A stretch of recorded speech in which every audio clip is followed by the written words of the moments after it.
Hey guys, it's me, Kelly. This is the video that you guys have been waiting for.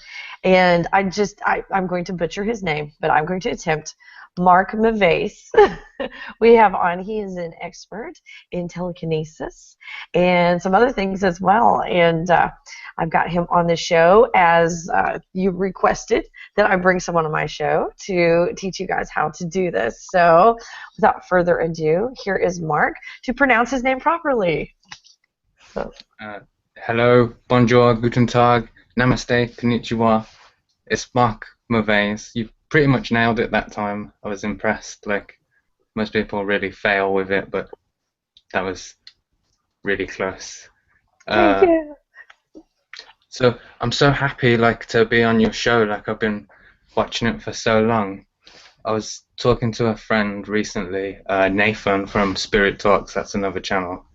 And I was telling him that when I first started doing all of this stuff, there wasn't very many people on YouTube who were like doing this kind of thing. There was just me and a couple of other people, and you was there. I remember you had like 2,000 subscribers or something, Oh like my and gosh, that was in the 16 videos. beginning. Oh my gosh. So yeah, it's such an honor to finally be here, like on your show. Oh my gosh, it's an honor to have you here on my show, like to teach everybody how to move objects with your mind. Oh my gosh. So where did you come from? Did you like just drop out of the sky, and you had all these abilities, or like did you experience any of this when you were a young child? When did this start happening to you, and what happened for you to have these abilities? Okay, so when I was a child, yeah, I really wanted to be like Sherlock Holmes. So you know the way that Sherlock Holmes like walks into a room and like sees everything and knows everything that's gone on, and he'll say, "Oh, you fought in the Boer War and you got shot in the ass. Like I can tell from the way that you walk and all of this stuff." And I thought like, oh, I wanted to be like that. So I was looking at all this psychology stuff, and then that kind of like led me into the whole parapsychology thing, and I started looking at like all these different psychics throughout time and history and stuff, and like I started to copy like all of the things that they did, and then recreate the effects because like there's like a big debate over whether psychic abilities is something that you're born with or something that you can learn, and I had never really had demonstrated any kind of abilities like that. And I wanted to prove that it was possible for people to learn these types of things. I remember I had a massive argument with a woman once on Twitter, and she was like, "Oh, you're born with these abilities. Like you can't teach them. Like you're born like this, or you're not born like that." And like she has this idea to keep like, oh, we're special, like we're separate from everyone else, like. But I didn't believe that. I thought that we'd be able to teach everyone, like everyone has some ability on some level. It's just about like tapping into it and unlocking the potential inside. Oh, absolutely. And I have seen that happen in other people. It happened to me, when I was younger, I just had abilities. But I've noticed as I try to learn new abilities, there they are. My husband is experiencing some things right now, having a type of awakening because he's been off of beef for going on 3 weeks now and got rid of all processed foods and things like that. And I can see that there's some psychic abilities surfacing in him that were it was there the whole time. His body was just not in a place where he could do anything about it. So yeah, I have seen with my own eyes people develop abilities when they're older.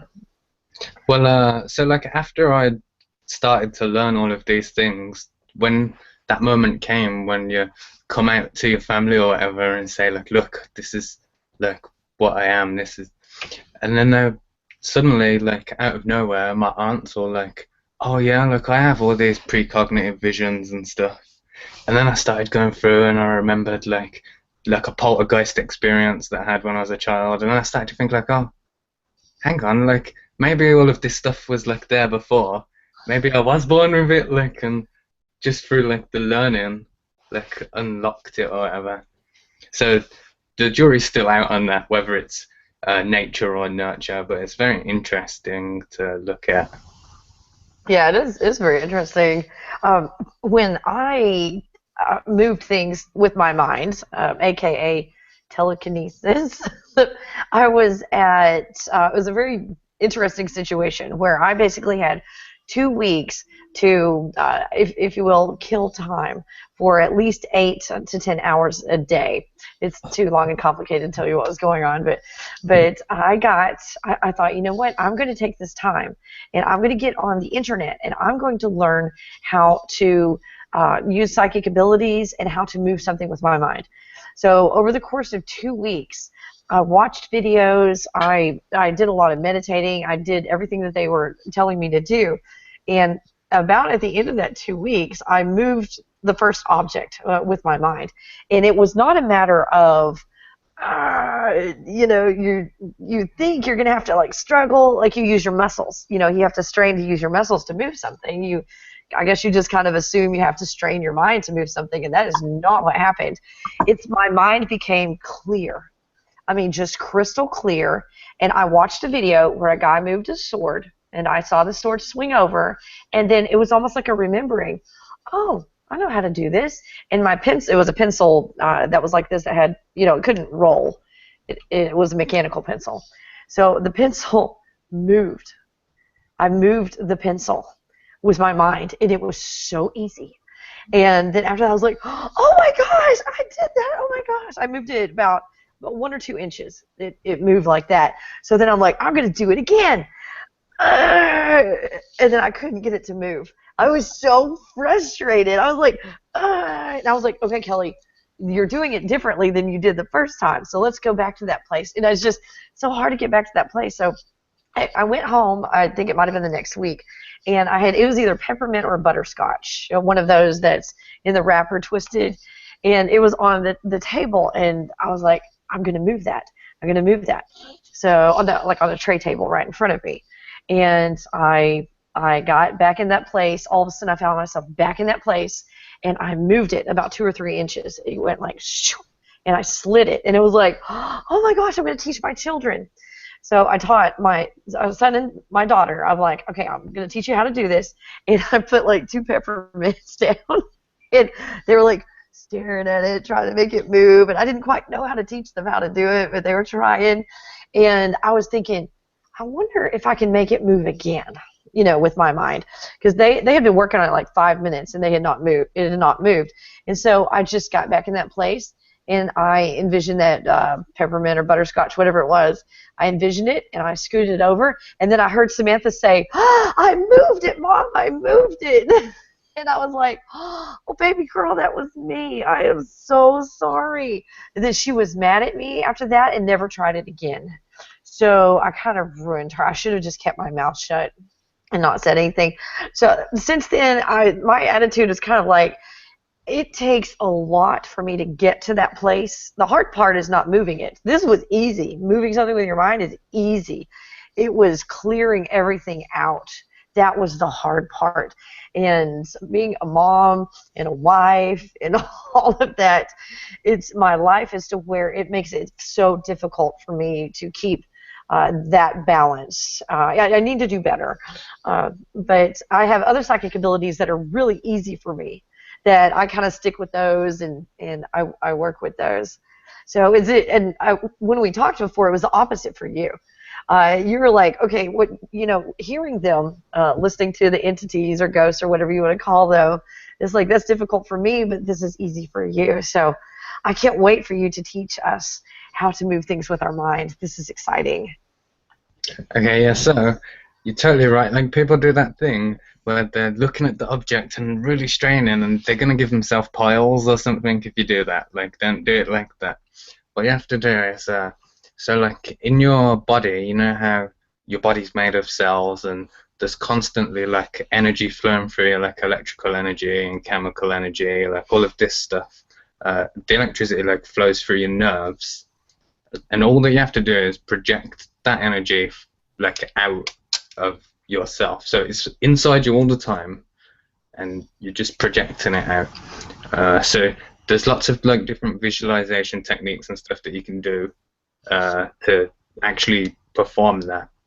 But you know, that's individual to everyone. I find that lots of people have their own different ways of doing that. It's all about taking the energy that's inside of you, looping it. I have a special looping technique here. So, you know, like people, when you learn meditation, one of the like early lessons that you have is they say like, oh, imagine that there's like a white ball of energy inside you, like, and then you bring it like through your chakras or whatever, and every time that it passes one, it gets bigger and more energetic, more powerful and stuff. And then like it fun till your whole body's like filled with white light, and then like what happens, it like dissipates out or something. So what I did is instead of letting it just fade out, you just like loop it back from the top chakra, like back into the root, and then do it again, like, and just keep allowing it to create a loop of energy, and every time like it grows stronger and stronger and stronger, and then you just let it out. So what people do is they like do that first exercise, they fill up their body with energy, and then go like bam, and the thing will just shake or something, and they're like, oh, it didn't work, it must be fake, like. But what that is that they're not using the looping technique. By doing that, you increase the amount of energy that you're producing. So that's important. Now, when you say this looping, because I want to make sure everybody is very clear on this, where does that energy come from? Does it come from source? Did you create it? Okay, so Where does it come from? it's internal energy, like you already have it, it's already flowing through you. It's the when you think like, oh, I'm gonna lift my hand up like this, it's that same energy. Like you send the message from your brain down your arm that goes, oh, boom, like, and it happens. It's the same as that, but it's not. Just to move your arm or do whatever isn't as strong. Like, so you have to do this looping technique to build it up. One of the visualizations that I use is I teach this gun method, yeah, where you point at the thing and go like bang, and then it goes flying or whatever. So one of the techniques is like imagine that the light fills up your finger till it's like right at the tip, and then like compress it like really hard, and then do it again, like, and compress that again and again until like your whole finger's full of like super compressed light energy or whatever, and then just go like bang, and it goes fine. Like there's loads of different visualizations. I always tell people find what works for you, and it, like what works for one person might not work for another person. We all think in different ways, whether you think visually, auditory, or kinesthetically. Like find what works for you, like, and then do that. So if you're a person who thinks visually, then some kind of visual thing is going to help. But if you're like an auditory person, like you said, thinking like I'm going to move the object, I'm going to move the object, using words, doing things like that will help. And if you're a kinesthetic person, like, you know, that you feel like empathy and all of those types of things, then maybe a physical exercise like doing qigong or something like that would be helpful for you. It's about working out who you are and then tailoring it to suit your needs. Not just in telekinesis, that applies for everything, like in your whole life, not just psychic abilities. Like, if you know how you think, then tailor everything to suit you, and then you'll be able to process that information easier. Oh, I know you're right about that. Now, the color, did you say it's like a white? Is there any gold in the color of this energy? Oh, I'm going backwards, sorry. I was going the wrong way with the energy. The loop, I do it from this way, but you can do it the other way, like for a pull. Okay. Like, you can just loop it the other way. But yeah, on color, I visualize white with a kind of like blue tinge to it. You know, like A when you blue, turn the okay. Bunsen burner, like to the really hot, like white fire. Like that's the kind of whiteness that I picture. But like I say, just find what works for you. Like I don't think the color really matters. It's the uh, when you picture it in your mind, like it creates like differences inside your body, and however you picture it, it isn't really relevant. It's the internal process that happens as a result of the image that you create. That's a very interesting. I've got a question about a technique of, I taught somebody this. I have a friend who is really into Satanism and witchcraft, both of them. So he became very, very, very powerful. Thank goodness he likes me and to try to hurt me because he's hurt a few people. So he was telling me that he could push people by using energy. And I'm like, well, yeah, show me. So I stood up and I'm like, push me. So he put his hand up and I was like, oh my gosh. Like I had to step backwards so I wouldn't fall. And then we were out in the backyard. And so I got up against the house and like I was plastered to the side of the house. And he was just laughing. So he put his hand down. And so I thought, okay, I'm going to get unstuck from the wall, and I was like, I still can't move. I still can't move, and it was at least 2 minutes. I was stuck. He was just laughing, and I was like, really, really, Mike. So, and then finally, it was like I felt it. Oh, I felt the energy let go, or whatever term you want to use, and then I was unstuck from the wall. So I was like, okay, what did you do? And he told me that he would take his hand and project colors, like rods, and each rod that comes out, there's lots of individual rods of colors. Each one was a different color, multiple colors, and that's what he had it come out of his hand and forward and push that person. So I taught that technique, and I've been able to do that. I don't know if you can use that on objects, like the colored ones on objects, because you're telling me you're using like a whitish blue light, and that was like multiple colors of light. So when you say move objects, are you talking about moving objects that aren't in control of themselves, that don't have a spirit, I guess, inside of them, or are you talking about pushing people as well? Well, I always teach my followers not to use their abilities on people or animals. Like, I'm quite strict. Like, a lot of people come to me, like, asking how to do telekinesis and telepathy and stuff. And I can tell that their intention is not good. Like, Yeah. Mhm. and a lot of the time, people want to know how to read minds so they can go inside someone else's mind and manipulate them or whatever, which isn't good. Like, my teaching comes with like a strict rules of the ethics of like what you Mhm. can do with this. I would never use it on another person. Although there was one time when I was in a supermarket and I accidentally pushed over an old lady, like but like, don't do stuff like that. If you're watching this, don't do stuff like that. It's not good. Like, that old lady's day was ruined. Uh, Oh, the technique you're on about, I call that the Buddhist palm, yeah, which is so you have your hand like this, and okay. then project from your hand the shape of your hand, but like increasing in size. Really? I've never thought about that. Okay. Like what color?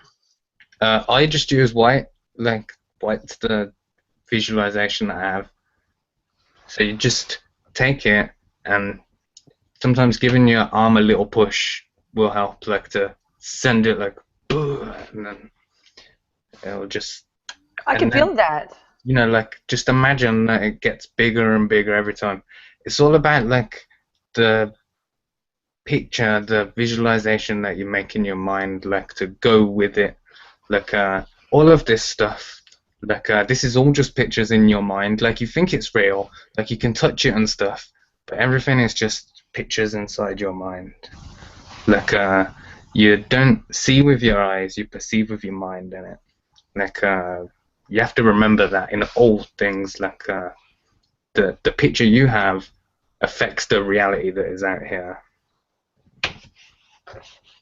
That is very deep. I like that.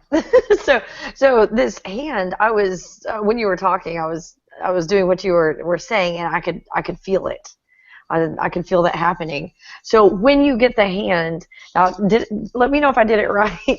What I'm seeing basically is not lines, but like a megaphone, almost in the shape of my hand, a megaphone coming out, and you can still see the megaphone, and you can see the hand. Am I doing that right? Yeah, that's exactly right. Like a cone. So you know the way that a cone is like a narrow point, and then as it spreads, like it becomes bigger and wider, but keeps the same dimensions, but just Mhm. increases in size. That's the same sort of thing. So like I do when I do like a push from a distance, what happens is that rather than being like a concentrated beam that comes right out, like it will spread like this. So from a far enough distance, you could knock over multiple objects with the same like blast of energy. Okay. Now, if because I want everybody to understand this very, very, very well, to knock this over, let's say, I instead of making it bigger, it's just exactly the same size as my hand, and then I push and I knock this over. Let's say, and it takes so much energy, I guess, to knock this one thing over. So now I've got two things over here, and I'm going to make it bigger. Does the energy stay the same? I don't know how to ask this question. Is the energy going to be the same strength hitting that object and that object, or does it lessen the strength? Like, because I'm thinking, because people think in human terms of these human bodies, you know, if I'm pushing one thing, that's easy, but oh, now I'm pushing two things, I have to push harder. What is the concept in using energy on pushing something large and something small? Is it the same energy, or do you need more energy? Yeah, so on a bigger object, all you have to do is just create more loops like inside of you. Like so for a small object, like say you wanted to move a pen, you know, do a few. But if you want to move something bigger, like that cup, then you'd need to probably do twice as many. A cup's probably twice as heavy as a pen, isn't it? So the looping technique, people like they just ignore it like it's not important, and it's probably the most important thing. Like that you have to increase the amount of energy by using that technique. And I guess I accidentally did that during these 2 weeks. I increased the energy inside of me. But then I remember there was always that in the back of my mind. Are you sure this is true? Are you sure this really works? Or you know, you kind of question yourself. And I think the point that happened for me is that by then I had built up the energy doing all that meditating and all of that. That when I saw that sword move, I just knew it was possible. And it was that barrier in my own mind that kept me from being able to do it. Do you find that to be common for most Yeah, people? It's just the totally. mind? Like I don't like to say it because it's like a bit of a wishy-washy answer, and like you hear it all the time, like, oh, well, if you don't believe, it won't happen, like it's like Father Christmas or something. But yeah, like when you see results, that's the most powerful thing for making you believe that you can really do it. Like because you know what it's like. We have this like you know, people teach us that this stuff isn't real, like that we can't do these things. Like they train your mind in that way when you're a kid. They make you watch Scooby Doo, like to. I don't want to say brainwash, but you I know what was I about mean. to say, I was like, go ahead and say brainwash. Yep, it's okay. They do. They brainwash you, and they do it on purpose. Because if we had a planet full of 7 billion people who are all awake, they wouldn't have control over us. Yeah, I totally say that all the time. Like, so you know those Ferguson riots that you guys had recently. Like, imagine if all of those guys had like abilities, like how much worse it would be. How little control they would be able to exert over us. Like, if everybody like reached their full potential and was able to do all these different things. Although I would argue then that kind of situation wouldn't arise because we'd all be nice to each other and sharing and all of that stuff. So That is true. That is true. I have a question about something a friend of mine did, and this is someone he's open to things. He's not very judgmental and very open to psychic things, and kind of plays around with energy. But he doesn't meditate every day, and is just really into this. I don't want to say he's like a normal person, but I don't want to say who it is. It's someone I've talked about on one of my shows before. I don't want to say who it is because I didn't have. He didn't want to give permission for me to give his name with this particular story. I've talked about him with other stuff, but this one he's like, I don't know. He tells his friends and some other people, but he kind of wants that to be his thing. He was in a car, and I can't remember the circumstances, but I think his friend was not driving nicely. He was kind of showing off a little bit, and I don't remember if it was raining, not raining, slick roads, but the friend had done something to the car where suddenly they were going sideways, and going sideways really fast. And he was like, everything's in slow motion. Like, oh no. Oh. And he looks over here to the side, and his window was rolled down. When they were driving around, his window was rolled down. And in that moment he looks over here, and they are going straight for this telephone pole. I don't remember how fast they were going, like 50, 60, something like that. And then they were going sideways in the car. And he was, there's only seconds to react. And it went through his mind, this is it, and this telephone pole will go halfway through this car. Well, through me first and through the car to the halfway point, because it was not a tree, but a pole. Those things don't break. I don't see them break, these telephone poles. So it was, it was coming. They were coming closer as fast. And he's seeing this telephone or this pole coming closer, and he just goes, stop! And he said he screamed at the top of his lungs, pushed his hand out like that, and put every ounce of everything he had inside of him. Just stop! And he felt the car stop, and he opened his eyes, and his hand was this far from the pole. And this car stopped before it hit the pole.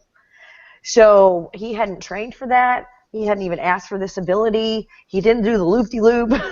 And he didn't do anything like that. How did he do that? Like, was that accidental telekinesis? What happened? It was incredible. yeah, that sounds amazing. So we hear stories all the time about so when people are in like a real life or death situation like that suddenly they have, like, they can tap into stuff that they never had before. Like, there's a classic example of like some lady like lifting a car up because a kid's underneath it and things like that. So a lot of things we can do in those stressful situations. It always surprises me when I've been in a situation like that. I was on a bus once, and there'd been a football match, not an American football match, a soccer match, yeah. And like, they were not rioting, but they were being rowdy afterwards. Well, hooligans. Yeah, that's it, hooligans. And they were smashing like windows on the bus, like as the bus is driving. And they threw this one rock through the window, and the bus driver got hit on the head, and like he was bleeding, and like he got knocked out. And I was sat there like with my head between my legs, as you do. And all I remember thinking that I was surprised at how calm I was, like, in the situation. Like, I thought that, I'd be like, I'm gonna die or whatever. But it was like so calm. So I just wanted to share that story because it's interesting how calm you are in that situation. But yeah, so one of the things that happens is that when people get really emotional, like their telekinesis can overflow, like, can affect things around them, like so like you can be really angry and like a mirror will crack or something like that.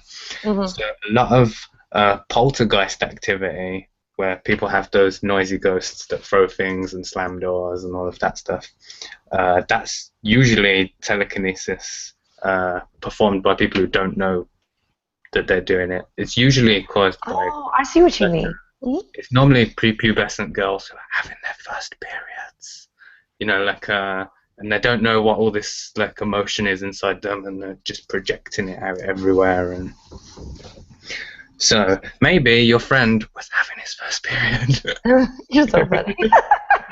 Well, he was open in the first place to all of these concepts, even though he didn't practice them or anything like that. One time he was like, okay, I'm like, this is when I told him I can see auras, and he's like, okay, what do you see, my aura?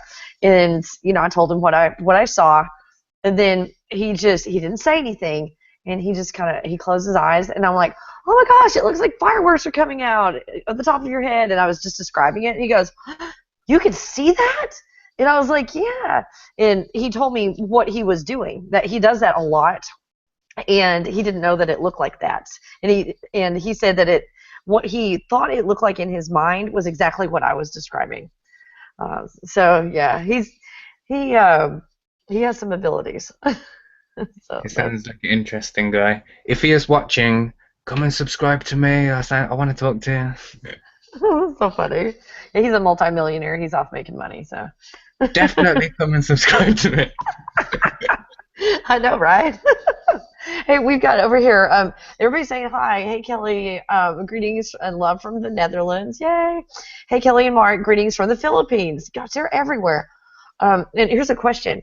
I have dreams that I have telekinetic ability. Does that have a connection in the wake time? I have been trying, though. One of the things that I always teach people is that the best place that you can practice telekinesis is in the dream world, because the laws of time and gravity don't apply there, so you can get used to interacting with objects. So the best way to do that is through lucid dreaming, which is when you have a dream but you are consciously aware that you're dreaming, and in some cases you're able to manipulate the whole environment to suit it however you like. So in a lucid dream, you could, for example, if you wanted to make a celebrity appear in a sexual situation or whatever, literally whatever it is that you can think of, you can make that happen in a lucid dream. Don't teach them that. If you want to know how to do that, come to my channel. There's videos on how to do that. You are a troublemaker. No wonder I like you. That's awesome. I'm a big troublemaker. We go good together. Lucid dreaming is a really good way of practicing telekinesis, and for levitation as well. Everybody's had that flying dream, and that's a good way of practicing. I always whenever I've had that flying dream, not only does it feel really real, but I can feel the energy pushing down, or to force me up or whatever. And those kinesthetic sensations inside that you feel during those dreams, remember those, and then try and tap into those again in waking life to recreate it. So whenever you have a thought inside, if you think of a time when you was really happy, in your life, a single moment, what happens is that inside of your body, when you've got that picture, your brain starts releasing chemicals, and stuff will start happening in your stomach or in your heart or whatever, and you'll feel different. You feel happy just thinking about the happy memory in it. That's why I always teach visualization is really important, and it will affect what's going on inside your body. That's why people who spend all their time going, oh, I'm so sad or whatever, they feel really sad because they're thinking sad thoughts. It's really easy, just stop it.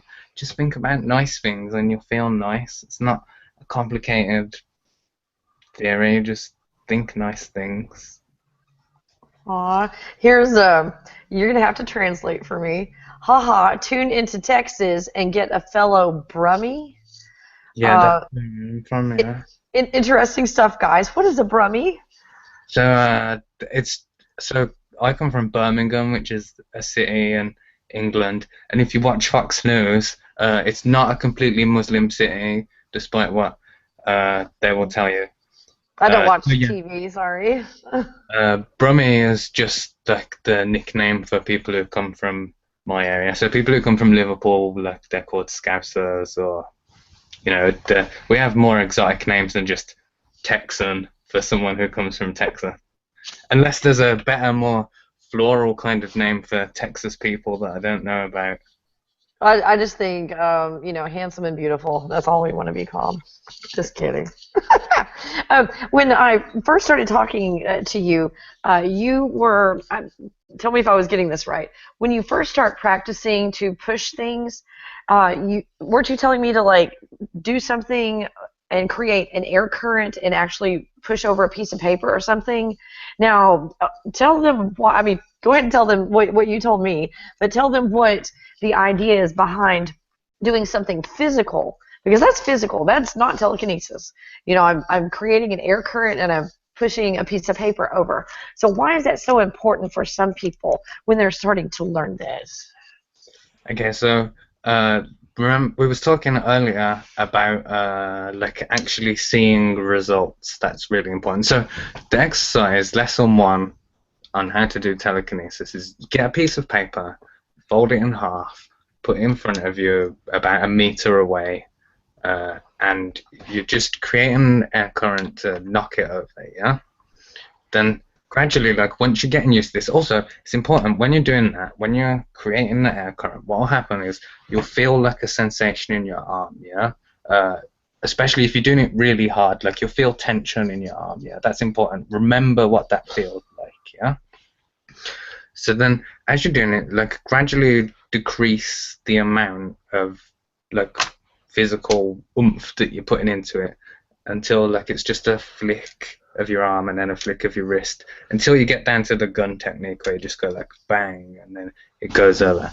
So the reason I said to remember what it feels like in your arm is so when you get to this stage, yeah, create inside your body that same feeling that you felt in your arm at the time, and that's a kinesthetic way. So if you're a feeling person, like, and you can't do the visualizations very well, and you work better inside your body, that like remember that feeling and knock it over. That's important because seeing physical results, like you said, will help you to think, you know what, there is something here, like, and I'm definitely going to carry on doing this. A lot of people, they make the psi wheel where you get a pin and you fold some paper and put it on and you're trying to spin it, and they can't do it, and they lose hope. And when you lose hope, like, what hope have you got? Like, none in it. So you're not going to be able to do it. By doing the force push technique, then you'll see results, and seeing results is really important to reinforce in your mind the idea that what you're doing is real, and that's gonna help you. Now, is this kind of the same concept? Because you were talking about remember how this feels. Is this kind of the same? This is something different, but is this the same concept? I want to have protection. I want to have a protective aura around me. So I take peacock ore, which when I hold peacock ore and I look at my my aura, it's spiky. It's multiple colors, like rainbow and spikes coming off of my whole body. So I hold this peacock ore, and it does that to me automatically. But then I feel, how does it feel now? So that later I can take it and have nothing, no peacock ore at all, repeat that same feeling that I had, that same vibration, and be able to create that protection. Is that similar to what you're talking about? The That's feeling? exactly the same, yeah. So I just realized that a lot of people listening might not like fully understand what I'm on about when I say kinesthetics, So to give some examples, like I didn't even know what it was really all about until I was about 23, something like that, and and I had a cough, yeah, and my wife would say like, "Oh, is that a tickly cough or a chesty cough?" And I was like, I didn't even know there was a difference. Like, because it's just a cough to me. And then now my favorite example to give people is so you know that feeling in your stomach or lower when you need to go to the toilet for a poo, yeah? Like I everybody. just, you could talk about going to the bathroom and it sounds awesome. I need an accent. I need an accent. You're awesome. You've already got an accent, just a different one. So yeah, how do you know the difference between when you need to fart and when you need to poo? Yeah, like Yeah, we've gone there. We've gone there. that's what I'm talking about. Like we have all these sensations inside our body, and we kind of intuitively know what they mean. Like when we're hungry or whatever, uh, and you can use those to your advantage. Your body is constantly trying to tell you stuff. It's always saying like, "Give me food," or "Give me water," or "I need this." Like when you have a craving and you just think like, "Oh, I want some oranges or something." Your body's saying, "I need vitamin C." Like, listen to those feelings inside your body. Like it tells you loads of stuff. And most people, well, I can only speak for myself, but I didn't even notice any of that. Like, and there's lots of information that comes from within you that we don't even acknowledge. Aw, we got. I'm sorry, I got distracted over here. We got questions coming in about the Buddha hand. I've heard of the Buddha hand, but you're like the first person who's actually talked about doing stuff with it. So this is really exciting. Can you also use the Buddha hand to get all the negative energy in men? I'm not exactly sure what they mean by that with that technique. All the negative energy in men. I don't know what that means. Yeah, you guys are so negative. Maybe what they mean is maybe to take negative. I don't know. I'm guessing. Maybe could you use it to pull, I guess, negative energy out of someone, or would you even want to do that? I suppose that, like in a kind of energy vampire kind of way, like to absorb negativity from others. Firstly, I don't know why you'd want to do that, because then that negativity might go inside of you or something. Is But that what you think? It's what I'm thinking they meant was maybe just to draw it out of them so they're not as negative anymore and just like to get rid of it. That's what I'm kind of thinking because oh my gosh, if you suck bad energy out of people, you just get what you get. Oh, good grief. well, my advice for that person would be that if somebody is a negative person, the best thing that you can do for them is to go and be like a positive person with them. Like I teach this method, which I call the not method, where you don't use the word not, because the word not negates any sentence that you're going to say and automatically makes it into a negative. Like, and people use the word not in sentences where it's not necessary. It was necessary in that sentence. So, like, the example is that someone would say, "Oh, we're we're not going there, are we?" Like, which automatically makes that sentence negative, like, and means this place that we're going is a negative place. Whereas you could say, "Oh, are we going there?" Like, it's the same. It's the same context, like in the sentence, but without the negative connotation. So the best way to heal negative people is just by being positive around them. Like go and smile. Like the smile is the greatest tool that we all have. I do this thing where so on the bus, yeah, it's different in Britain from America. In Britain, on public transport, people don't talk to each other, yeah, and everyone keeps their eyes on the ground. Nobody like interacts with anyone. And Really? They'd yeah, have a hard time in Texas because we talk to each other. yeah. So on the top of the bus, yeah, on a double-decker bus, at the back, that's where all the like people who think they're gangsters or whatever sit, yeah. So what I'll do is I'll sit like maybe 6 seats from the back, and as those people come on, like they're bowl on, thinking they're all badass, and then I just smile at them, yeah. And what happens is a smile, we're like culturally trained that when someone smiles at us, like we smile back at them, like it's one Hmm. of those things that happens. Like, if someone raises their eyebrows, like You What? feel like you have to talk to them. Like you Really? feel like a physical. You have to like say something.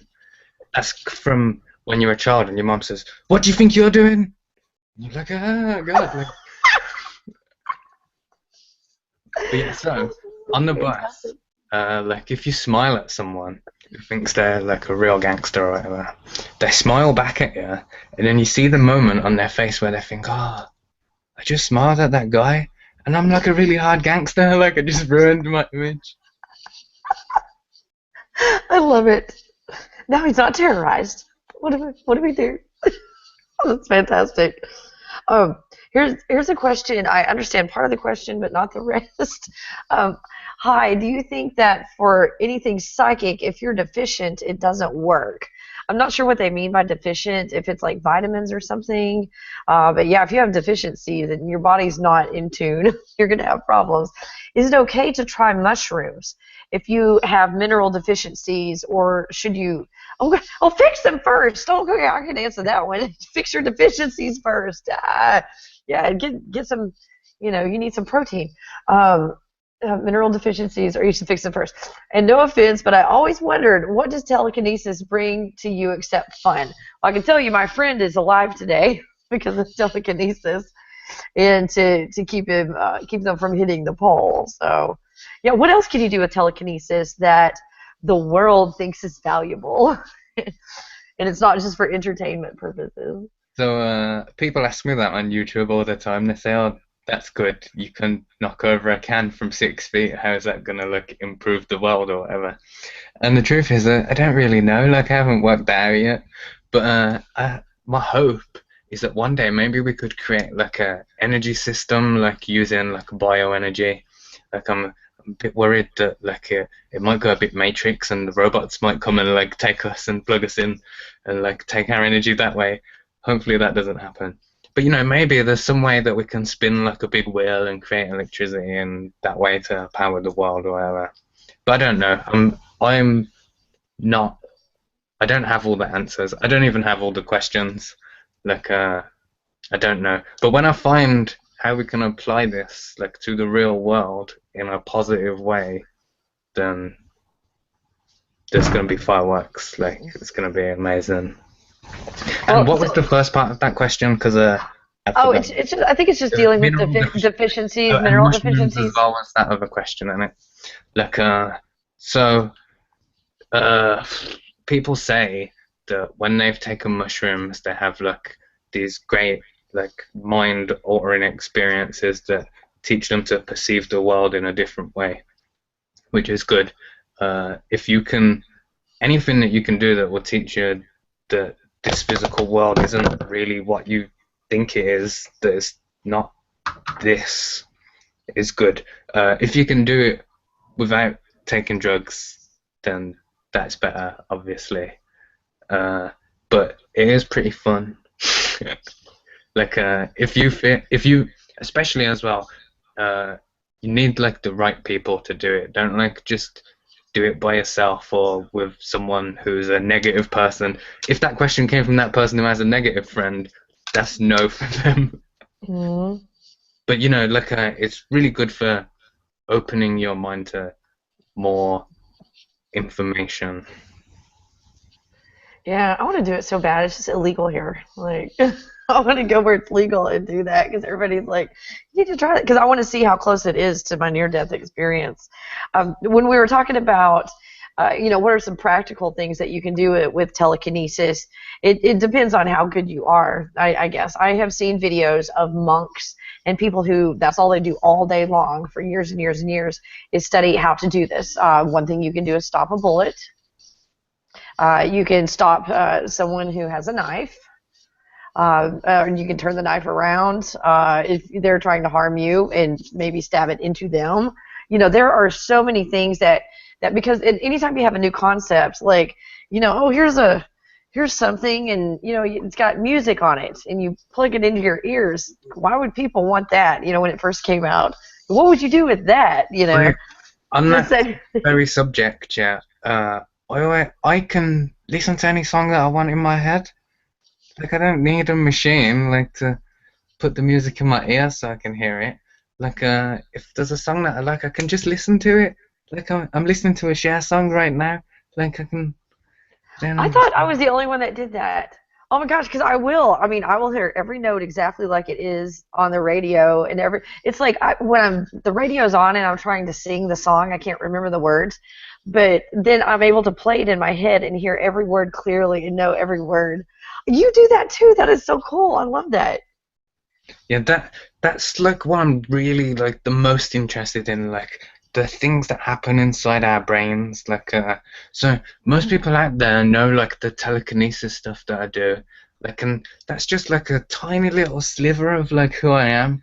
But that's the because that's the most glamorous like Hollywood part. Everyone's like, oh, teach me how to do that. And it's like I have so much more that I can show you, like how to master like your own brain, how to control your own feelings, how to like I can turn off my skin like if I feel like too cold, I can just turn off that sensory input. Like I have all these buttons, knobs and levers that I've built inside my mind, like all this great like mind stuff, and people say, how'd you move that little piece of paper? Like, it's like that's not important. It's like you need to do the 99% of the work.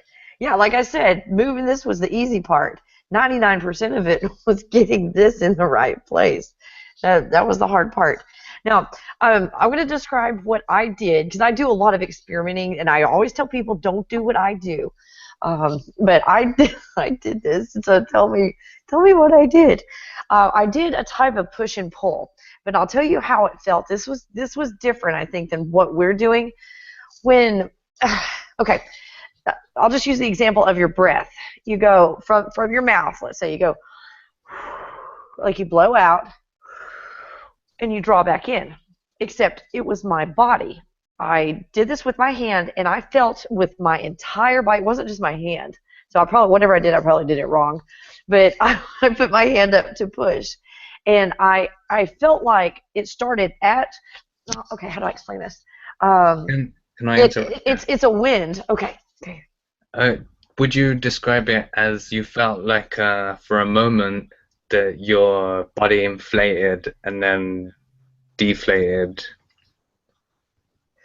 I'm not sure. Let me kind of describe this and see if that's Go what go it on. is. But the push, it's almost as if I was the source of the wind. Like not the lungs, but like the mouth, I guess. But it kind of felt like the wind came from somewhere else, but it wasn't blowing me on the back, if that made sense at all. It's like the wind, like it was windy. Um, I felt it push. I felt it coming out of me and pushing. And then when I used my other hand, I could feel it. Okay, I think I know what you're talking about because I'm doing it right now. I'm feeling that pull. It's almost as if like it's pulling the air, not the physical air in this dimension. That's not what I mean at all. Not physical air, but that's The ether's the word that you're looking for. okay. Is that what it is? And I can, you know what it does feel like? I mean, I'm not doing it very big like I did. It's like blowing and then like sucking the air, and I can feel my body like getting bigger and smaller, kind of a little bit like what you were saying. Okay, what did I do? Okay, 'Cause I, so you know I was saying earlier that we have these electrical impulses like all the time flowing through us, yeah? And where there is electricity, there is magnetism, yeah? So around us all the time is like a magnetic field. So you can see that. That's what an aura is. An aura is the magnetic field that is created around you, yeah? So all that you're you're very doing, popular. pardon? You're very popular with your phone. We talked Nobody ever about rings me either, like we talked about before the show, like the phone never rings until the show comes on, and then my phone rings like crazy. I'm sensing that my phone has just been ringing. um so yeah, like all that is manipulating the magnetic field. Like that's like the next step that is. So that's like animal magnetism, what Franz Mesmer was teaching, that our bodies create like a magnetic field, and using that we're able to interact with objects around us. Okay, And as you're explaining that, I'm seeing almost like a grid. I've seen. I've seen this before. They have a grid and they're showing like a wormhole, I guess, and how it's flat and then suddenly you kind of punch through and it expands. That's kind of what it feels like. Is that still the ether? Well, the ether is. We was talking about this before. You remember I was saying that the gap between my hands here isn't empty. Like the stuff here. That's all the ether means. Like it means like space. But space is Okay. like Yes. in space. Ether is like what makes this. People think this is empty, but it's not. Like there's loads of stuff in here. That's what the ether is. What you was describing is just your particular visualization technique for doing that. Everyone has their own. Find what works for you and apply that. Like that will work. Okay. Now, what you're explaining about, okay, there's something between my hands. It's just not moving, but there is something there. And yes, it felt like that invisible was moving. So you can feel this ether because you could feel it being pushed and sucked back. Yeah, I always tell people like when they say like, "Can you see auras?" I say like, "No," but I can feel them like kinesthetically. How many times have I said kinesthetically in this show? That like I can physically like feel some kind of interaction, but I can't visually see like the pretty colors or whatever. Although I have been trying that technique that we was talking about off screen on another day. Uh, if you want to learn how to check auras, you should go on Kelly's channel. There's a video about that as well. You're so funny. Man, is that the same person calling you over and over? It's probably your wife. What are you doing? I'd imagine. I did tell her. I said, look, I'm going on a show about 4 or 5 o'clock. Yeah. So she thinks it's over. She's calling you. Yeah, probably. How'd it go? How'd it go? Others say, keep up the good work. You guys are doing great. Keep up the good work. Have you tried controlling elements? So I've done some like elemental kinesis work. So I should say like the word kinesis means like motion or movement. Yeah. So in telekinesis, tele means distant, like television, telephone, like, and telekinesis is distant movement. And then there's all these different elemental kinesises that people talk about, like hydrokinesis, pyrokinesis, aerokinesis, all of this stuff. But for me, it's essentially the same thing. Like you're just doing telekinesis on, instead of moving a cup, you're trying to move some fire or move some water or something like that. The technique's a little different. Like you might need a different visualization or something. But essentially, hydrokinesis, pyrokinesis, all of that stuff. It's just telekinesis, but on a different target. You are just Mr. Vocabulary, I tell you. That's awesome. When I've been watching your show, one of the things that I love is that you don't use like the vocabulary, like, and you just say, "Oh, I don't know what it's called," and then like explain it in a way that like people understand what you're on about, which is good. I admire that about you. Oh, thank you. I don't try to impress anybody, by the way. Y'all can see that. When I was dissipating a cloud, and I was using my mind, I wasn't using hands or push-pull, anything like that. What would you call that? Is that a form of telekinesis of some kind? Yeah, that's a type of telekinesis as well. One of the things that surprised me with cloud busting is how easy it is. It's really easy, isn't it? Like I think maybe it's because like it's a gas and the atoms are further apart and it's easier to push them away. The good technique that I use on cloud busting is so I'll make a triangle like this, and like I'll put the cloud like between the triangle to like focus on that energy, and then I will lick my finger, and then pretend that I am rubbing the cloud out, like like it's a cloud that I've drawn, and I'm rubbing it out with an eraser or something. That is genius. Work for me. So I suggest people try that as well. It's a focusing technique is what it is. It's allowing you in your own way to focus on what you're doing. So it doesn't matter if you use that, use your mind or your hand to erase. It's just whatever works for you. So that's why we're trying to tell you guys so many different techniques so that you can pick one that works for you better. So, oh my And gosh, that's telekinesis. Awesome. and when you guys find your techniques, come here and leave them in the comment section below so we can talk about those as well on another day. Yeah, because we all want to help each other. And in this, there's not just one way to do this. There are as many ways as there are people. There's so many ways. Let's see, why can't, now I want to know, because I've seen this in real life with my husband, who has been on caffeine for 50 years, who's eaten beef his whole life, almost every day, and now that he's doing the green drink and supplements and exercising, and he's just getting lighter and lighter and lighter, he's losing weight and everything, that he's just, he started to, these tones that we hear. Like this morning, it was right in the back of my head. It was just loud all of a sudden, and then it went away. I'm like, crap. But the tone went up this time, and he came out of his body to get up to hear that tone and things like that. He's starting to read my mind and stuff like that. I'm like, oh, crap. He's out of control. So I have seen myself what eating, not, well, I'm feeding him chicken and pork and some fish. So it's not like he's off of meat, but he is not eating beef. I see a huge difference with beef as opposed to the other meats. Why can't we eat meat and be healthy, spiritual, like Native Americans? Or is it how we kill the animals that make it lower our vibrations?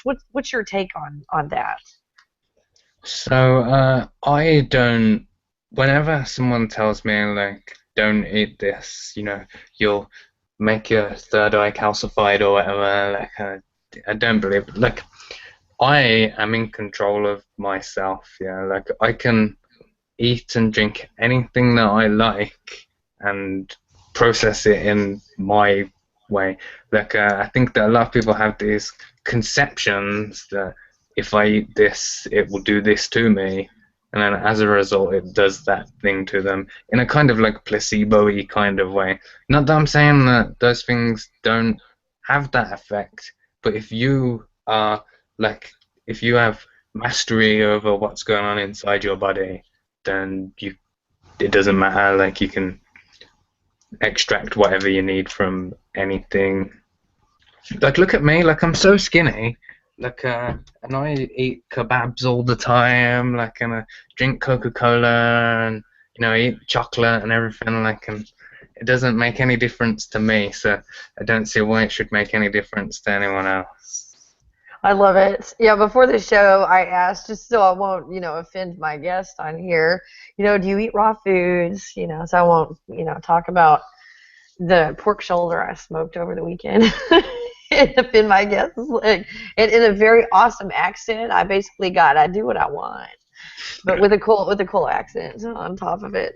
Yeah, I don't let anybody tell me what to do. Like I'm the boss of me, and I love that. I love that. Let's see. Here's another one on telekinesis and dreams. First of all, thank you for introducing Mark. Maybe you could invite him from time to time to come back. Oh, will you come back? Yeah, totally, Yes. totally. Well, when this video gets, say, 10,000 views, no, that's a bit many. When it gets 5,000 views, I'll come back. So if you're watching this, watch it again, watch it a few times, and then I'll come back. Yeah, for sure. Oh, that's so cool. Yeah, I just let it, I mean, the views will show whether you guys want it back or not. Now, how many views? So make sure you share this with all of your friends. My understanding is that the video that's had the most interest so far is your Teal Swan video, yeah.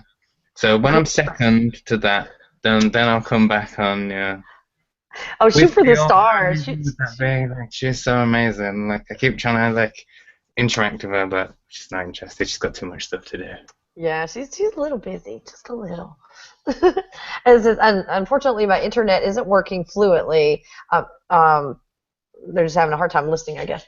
How can I stop myself from waking up when I realize that I dream to practice telekinesis? Greetings and love from Germany. So that's one of the hardest things about lucid dreaming. That is, like, what happens is, so you'll realize that you're dreaming, and you think, yes, and then just wake up and like, oh no, I ruined it. Like, the best way to get over that is just by practice. What'll happen as well is when you wake up, you can just close your eyes and go back in. Like we've all had that experience where you've been having a dream and you wake up and you go to the toilet and then you go back and you just like jump straight back in where you was, like, and carry on. So you can do that. Just close your eyes and focus on where you was and recreate that environment again. So I'll tell you about the first time that I had a lucid dream because it's kind of relevant. So I was at school and we was at the lockers and I was putting my stuff in my locker and then I realized, I thought, hang on, we don't have lockers at school. Oh, Like, and then I realized that it was a dream and I was so excited that I woke up in it. And yeah, so it happens to me like loads of times. Like you just have to keep doing it, and what'll happen is that you'll become more accustomed and less excited by the fact that you're consciously aware of the dream experience. that was a good question. A really good question.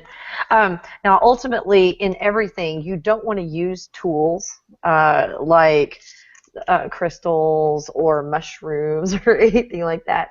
But for those that are kind of having a hard time and they might need a little help, do you know of any crystals that might be helpful for someone who's trying to do telekinesis on any level? I'm not a super expert on crystals. Like I have these amethysts that I wear, but that's just because they look cool. Like I don't think it gives me any type of bonus. So I don't know. Um, I'm that guy. I'm not bothered about saying I don't know. I don't know the answer. Look, if anyone finds any crystals that they personally find are beneficial for it, then come and hit me up. Tell me about it. Like, and we'll see if it works for other people as well. Yeah, put it in the comments because I want to know. I had one of my fans sent me a huge box that I just dumped all over the floor. So I guess I'm not picking it up and showing you. It was not meant to be seen right now. So, oh boy. So I've got a bunch of new. Oh my gosh, I didn't know all that was in there. I started looking through it and I was like, I'm going to save this for later. This is so awesome. And now I get to see stuff on bottom. Oh my gosh. So I'm sure there's something in there for telekinesis because I need that little, it's like I'm almost there again. And if I had a little something, almost like plugging me into the wall, like I'm a toaster oven, I don't work until you plug me into the wall, just something to help me with that connection so that I can remember that feeling. And then once I remember that feeling, I know I'll be able to do it again. But I have several companies I'm running, and you know how it goes. That reminds me, when you were saying earlier about your friend with the telegraph pole story, you were saying that he said that he doesn't meditate every day and things like that. And people are always asking me questions about that, saying I'm so busy, like, I've got a job, I've got children, I've got all this stuff to do, like I don't have time to meditate every day in my life, yeah. And when we're not the Buddha or Sai Baba, we can't go off for 14 years and meditate under a tree. Like we have to find a way to incorporate it into our daily lives, And people have this image where you sit with your legs crossed, just going like all the time, which is good. That's a good technique. Like if you want to do that, do that. If it works for you, go for it. But you can, if you have 20 minutes, like you can go into that trance state and do meditation anywhere. Like I always do it on the bus. If I'm on the bus, like I would just sit there and meditate on that time. Just close my eyes, turn off sensory input, focus on the inside of my mind, and thinking about things that have happened, making new ideas. Like people have this idea as well that meditation is clearing your mind and emptying yourself of thought. But I find that it's the best place to, resolve problems that you have inside your mind, like, and to review information from the past week or whatever, and go over different things. And because when you turn off your senses, when you turn off sensory input, like you can think so much faster and so much more stuff goes on. Like, and it's a great time to like reflect. So, just find like little minutes that you have and just go into a trance and just relax in those times. You've already got a success story. Here we go. This is Candace Nelson. Let's see. Come on, pop the question up. Um, Okay, it's freezing. I don't know why, but okay. Hey, Mark, I just looked out my window and tried your method of cloud busting. I'm very surprised at how effective it is. Thanks for the tip. Yes. Well, that's all. Ta-da! See you next time. Instant success. And my program is frozen. I mean, I hope people can still see us because, like, my questions have like frozen over here to the side. I don't know what's happening to them. It looks the same to me. Okay, there we go. It's not allowing me to select. Oh dear. Well, we'll just do it the old-fashioned way. Uh, do you have, I don't know if this applies or not, do you have an idea about where do mood disorders like bipolar, borderline depression come from? I heard that people who have them are very psychic but can't control or are awakening. What are your views on this? So, whenever you feel something like depression inside of your body, it's purely based on the way that you are thinking. Like, people do this thing. So, you know, when you wake up in the morning, yeah, like when I used to have a real job, I'd wake up in the morning and think like, oh, no, I've got to go to work, like I've got to do all this stuff, and then start making pictures in my mind of like, oh, if I don't go to work, I'm gonna be late, and then my boss is gonna tell me off, and then I'm gonna get fired, and then we're gonna be homeless, and then I'm gonna have to sell my body on the street, like, and you know, you're creating all these like negative images, and that makes you feel bad, like, but you can just wake up and be like, yes, I'm not dead. Like, you know, just like have like a great life. Like, it's all about the way that you talk to yourself and the tone as well. Like, people have these voices inside of their head, not like from outside voices. You know, that voice that we call us or whatever. Like, and just by controlling the tonality that you talk to yourself in, like, you can feel like different. Like, if you say, you're worthless, like in that tone, that's not good, but you go, you're worthless. Am I? Like, you just have to like control the tone that you talk to yourself in and the pictures that you create. I understand that for some people it's really difficult. Like, they start on this thought and then synapses fire happens and they end up on that big chain, like I was saying earlier, where it just gets worse and worse and escalates, and then their whole life's gonna end. All you have to do is recognize that thought like early on, and then change it and think of something else and redirect the synapses fire somewhere else to a more positive location. That is cool. I love your stories. Can we see you guys? I'm sorry these questions aren't coming up. I don't know what's happened. Google has got sabotaged or something. Can we see you guys try to move an object using these methods? I'm seeing Kelli dissipate clouds, and watching that helped me really to know that I can do it. I sat on my patio and played with the clouds for a couple hours. It was really fun. So do you have on your channel, and everybody go subscribe to Mark on the channel. I'll have a link on there to all of your stuff. Go ahead and make sure that you send me the links so I can put them in the description and people can find you. But do you have any videos where you demonstrate this is how you move an object with your mind? There's probably about 60 videos, maybe 70, like of me moving different things, like on. That's it? Only 60? Really? That's all you could come up with? The hard part is thinking of new things to move. Like, you know, I moved a cup, I moved a can, I moved a bottle, I moved a can of beer, and then I was starting to run out of things, and then, like, I was moving bananas, like, and really, like, I need something new to move, like. So if you have any suggestions for things that you'd like to see me move, and don't say car, because everybody says, oh, move a car, then leave a comment in the comment section below. Yeah, that's exactly. Maybe you read my mind because I had a dream one time about somebody. I don't know. This doesn't happen in my neighborhood. It's like something that never happens. But somebody parked in our driveway, and I was like, really? And so I just picked it up and put it over over somewhere else in my dream. I picked the car up. So yeah, I have those dreams too. It's much easier in a dream world, like I was saying, like, because the laws of physics and stuff don't really apply there. Like you can do whatever you like. I think my attitude is I never say never because if someone's, I just say there is nothing I can't do.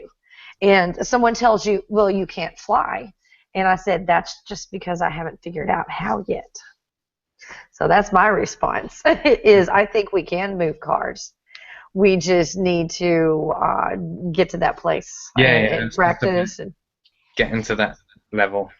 I'm gonna Mhm. do something, yeah, right now that has never been done before on What your to channel. me? What?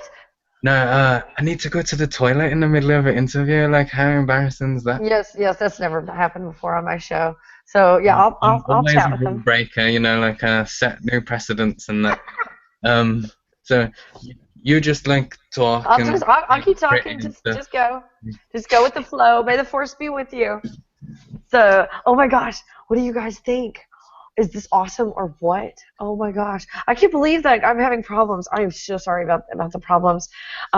What else do you want me to ask him? Because we're starting to run out of time at this point on telekinesis and moving objects. Do you have a clear idea at this point of what is going on? Do you need clarification on the techniques? I will see if I can see if I can get Kim on again and to discuss crystals and different things. Oh, I'd like to get her on there to look at all my crystals that are in the box down there. And I need something blue.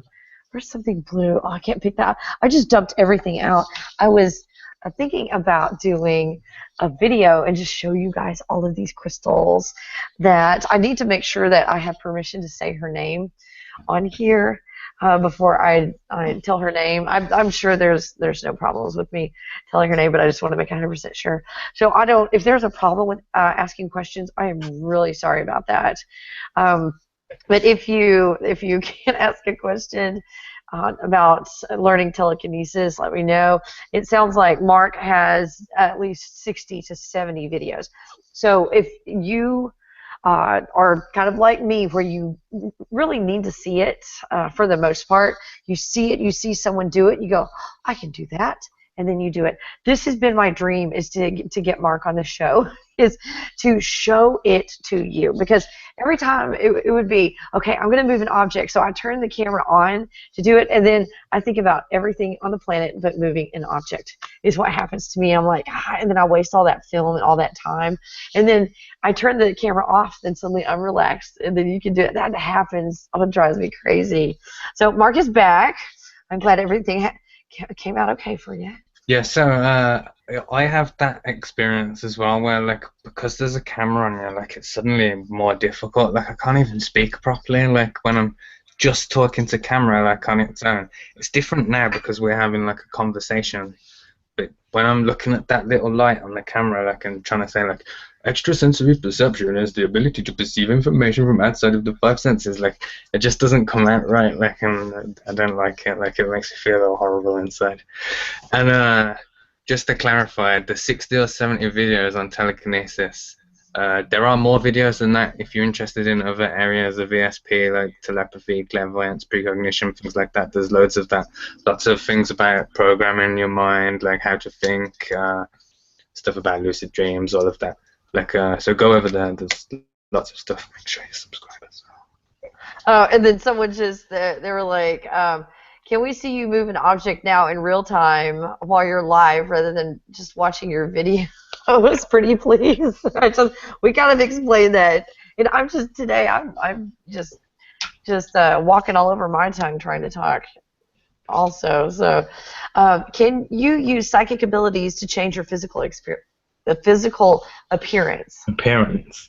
People ask me that a lot about changing their eye color, and my I don't know is the answer. Uh, Yeah, my daughter did her eye color. She taught a technique on how to change her eye color. She's like, you just, visualize your eye color being different. And that's about it. She visualized herself being a wolf, and she talked about shape shifting and stuff. like my eyes, you can't really see because it's not great quality. But like I don't have like one single eye color anyway. Like my eyes are a like mixture of like brown and grey and kind of yellow as well, which is a bit weird. I've never seen anyone with yellow eyes before, but there's some yellow in there. It's weird. Yeah, awesome sauce. I was trying to get something blue, aquamarine. I have no idea if this is good for talking. We'll find out if I talk better after this point. Um, okay, I found it. I was watching via YouTube, but switched to Google Plus. So I may ask, does Mark have seminars or like a meet and greet? Because I live in the UK. Oh no, you're not in the UK, and he's clearly from the UK. Yeah, it's the Sorry, same he wants thing. to. Okay. It's all the same. England, Britain, UK. It's all the same place. So no, I don't do like anything yet. Like I am working. I have this vision in my mind of one day, like I'm gonna rent a place and maybe sell some tickets and say, come on, I'll show you like all of this stuff. But I haven't got anything solid worked out yet. But that is something that I'm gonna, aim for in the future. So that person, make sure that you come. I've sold one ticket already. Oh, there you go. Have you ever thought about doing seminars on the internet? Because these people are from Germany, they're from the Philippines, they're all over the world, and they could benefit by you on the internet because I don't think they're physically going to be able to come Yeah. and do a Well, seminar. I did one of these Google Hangouts a few days ago where I was doing a Q&A session with people. That's something that I'm going to be trying to do more. But only 5 people came to that. So now, hopefully, these people who are watching will follow me on Facebook and all of those other different things so that next time that I do it, I can have a slightly bigger crowd and share more information with more people. Helping 5 people, as good as that is, I want to show more people, help as many people as we can. Mhm. Well, for that, if you want to post that on my Facebook, because this is where most of them know I'm on live, is from Facebook. So if you want to post whenever you do a seminar or something like that, do it on my Facebook. You have permission. Just post away and let them know. Is that okay with you guys? I think, You all I had think they all think gonna they all put say those yes. on there now. Um, when in oh no, where did that question go? Okay, someone was trying to make you feel a little better. Check mine then, Mark. I too have brown and yellow stars around my iris, which is blue. Matt, LOL. We're both weird. I always say that if you're not weird, then you're boring. Those are the only two options, like boring or weird. Like, Yeah, my aunt Tommy, she always said, "You stick with me, you will never be bored or hungry." And I guess I adopted that motto. So you stick with me, you'll never be bored or hungry. That's the truth. people, Um, like, I was gonna say, people just come up to me and say, "Oh, you're really weird, you are," and I think, thanks. That's like the vibe I'm going for. Like I'm trying to project weird out there into the universe. So I'm glad yeah, that people are receiving that. you're like, yes, thank you for noticing. I worked on that. That's it. The only thing that's worse than someone coming up and saying this is nobody coming up to you at all. That is true. That is absolutely true. Well, anything else that you want to add? I'm seeing if we've got. They're talking about lucid dreaming and all that. Someone says sorry. I mean, what do you? I know what I say to these people, but I try to be kind. But what do you say? To someone sorry, but I still have my doubts. Oh gosh, that's so natural. Absolutely natural. So what do you tell people that? Okay, it's I'm kind of digging it, but I'm not sure. What do you So, say? when I started this, yeah, I didn't believe in telekinesis. Even before all of that, like I didn't believe in any kind of psychic abilities at all. Like I come from like a hard science and maths like kind of background in it, where we need proof and evidence, and extraordinary claims require extraordinary evidence and all of that. Like and then just experiencing these things for myself made me think like, oh, actually, like this stuff, it means something to me. Like I can't go out and prove it to other people. I've given up trying to prove that telekinesis is real. If you're interested, come, I'll show you. Like, this is what to do. But you know, if you're coming here with a preconception, like, it's not my job to break your preconception. Like, come here with willingness, like, and I'll show you. Like, I don't have. If I so you know, on Facebook, on the comment section, on YouTube, on Twitter, all of that. Like, I probably get 100 messages a day, yeah, and maybe 80 of them will say like, "Oh, this is fake. Like, prove it to me." And if I spent all of my time and effort like answering all of those people, I would never have any time to make videos in the first place. So, the best thing for that person is to experience it for yourself. Like, people can say that I'm fake, but they know that they are real. Like, so if they do it, then they can't argue with their own reality, can they? Well, some people do. I've seen it. Some people will see things and go, "Nope, it's not there. It doesn't exist." I have seen that. But they usually go to churches.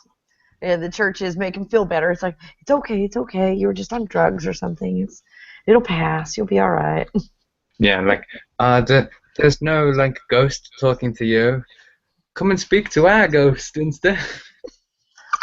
You were so right about that.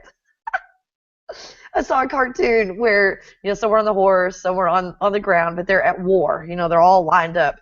And one of them has like a picture of a rabbit, and one has a picture of like a duck. And it's like, you have to get rid of your duck god and replace it with our rabbit god, and then we can get along. Something along those lines. My favorite picture like that I saw recently, there was like a jihadi woman, yeah, like wearing a hijab, and she's got like the ISIS flag behind her, and she's holding like an AK-47 and holding a copy of the Quran, yeah. And then right next to it, there's a picture of like some hillbilly American woman, like, and she's got the American flag hanging behind her, and she's holding a Bible and like an automatic rifle, and it's like, don't you see that like you're both the same, like just from a different angle? Oh, Yes, I know. I know. I know. We've got a couple more things, and then we will conclude.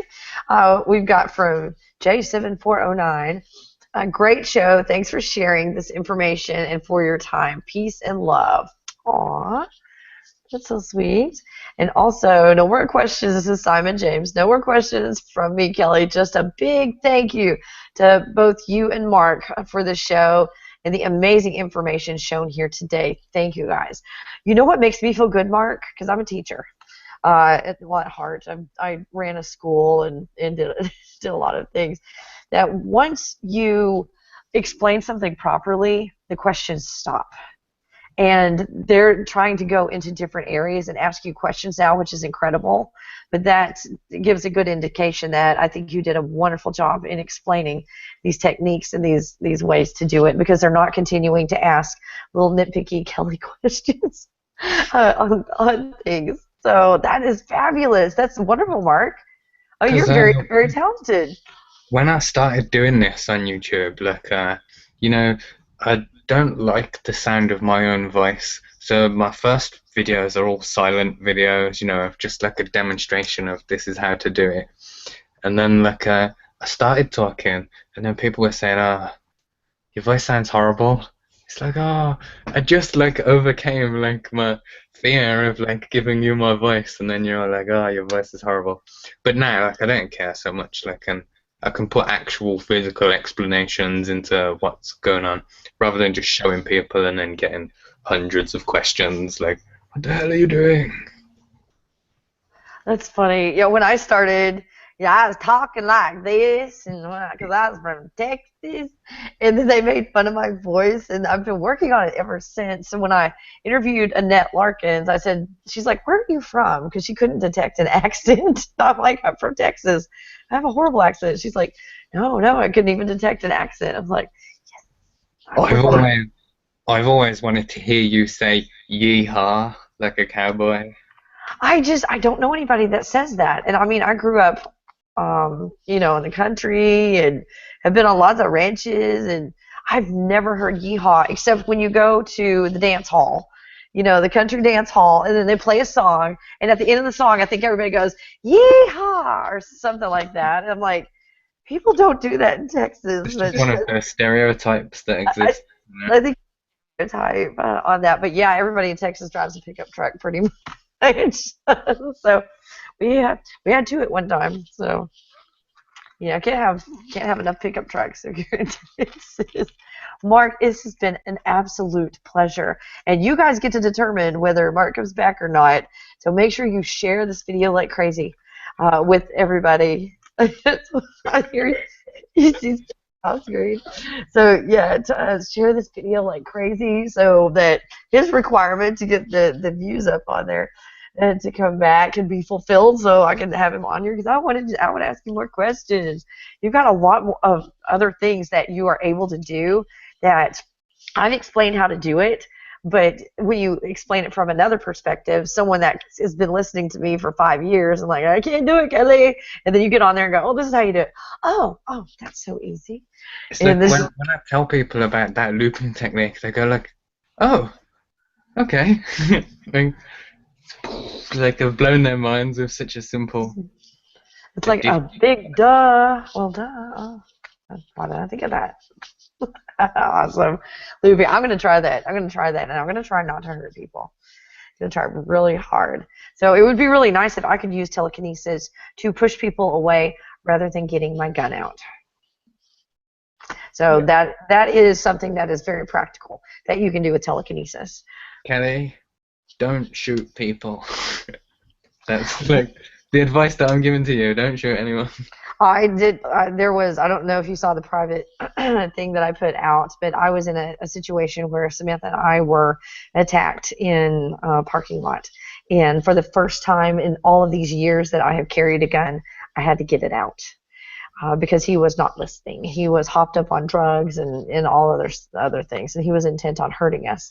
So fortunately, they were looking after him and, and everything. And I won't go into all the details, but everything worked out where I did not have to shoot him. I was so glad I did not have to shoot him. For some reason, that I can't say what I think about him because he is not a nice person. For some reason, he was supposed to live. And that's just the way it was. That's just the way it was. So, and I'm glad that I was the one that pulled a gun on him, because if someone else had, he would not be alive today. They would have shot him immediately. But I was, while I had the gun out, I was using some psychic abilities. I was so calm. I remained perfectly calm during it, and I think it was some of that and them. They were looking after everybody and made sure that this played out where I didn't have to shoot anybody. So this kind of encouraged me to find new ways and use your techniques for pushing when something unexpected happens. So you can, concentrate. What happens to you? I don't want you to get off of here. What happens to you when, okay, someone is coming at you? And it takes you by surprise, and you're not prepared. You hadn't sat here for 5 minutes and get in a meditative state. Okay, now let me push you. You know, what do you use your abilities, or how would you do that? Uh, in those situations, what I do is just redirect the person's energy in it. So everything's like energy. And when someone's coming at you, like you can. So the best way to practice this as well is fighting little kids. Like when you're at like a family party, like I and love there's it. like 16 little kids, like and they all like think that they're Superman and they all want to fight you. And what you do is you just like practice like they run and you just go like whoosh. Like you're not putting any like force or effort in, you're just like redirecting them like and sending them all flying, but you're not actually doing anything, you're just like guiding them this way and that way. That's what I do in that situation. And I also have a technique where if a fight type situation breaks out, I just poke the person in the eye because it creates a moment where they go like, what? That guy just poked me in the eye. Like, only a moment, yeah.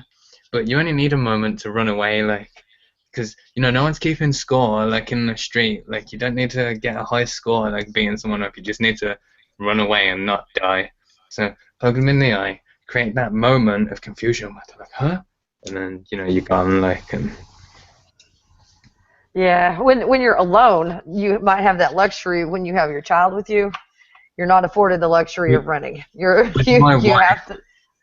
with my wife, like I've established like a code word, yeah. So like if we're in a dangerous situation, if I say the word bollocks, she knows that that means like to run away. So that word, which I won't say again, like is followed by the I poke in it, like so I give her that I word. love it. Bollocks, poke in the eye. So I'll say to the guy, "What are you on about? This is bollocks!" And then bang, and then we're gone like out of there. It's worth like planning ahead for situations like that, because otherwise it'll happen and you'll be like, "Oh, why didn't you know the code word or whatever?" So, Yep. Yeah, always prepare for panic situation. Okay, Mark, we're gonna see if we can get the views on this video, and we're gonna share this like crazy. Not only is it gonna help people, but then you will be compelled to come back. You have no I choice. totally have faith that we will get the views because your fans are so amazing and my fans are so amazing, and together, like, they'll be like the best super fans in the world, and we'll totally smash that, I'm sure. Oh, I well, should have not. said that at the start so they'd carry on watching, shouldn't I? Well, I just, mine I think are the most intelligent ones on the planet, but I want to see yours. I want to see how your fans are. So I trust you.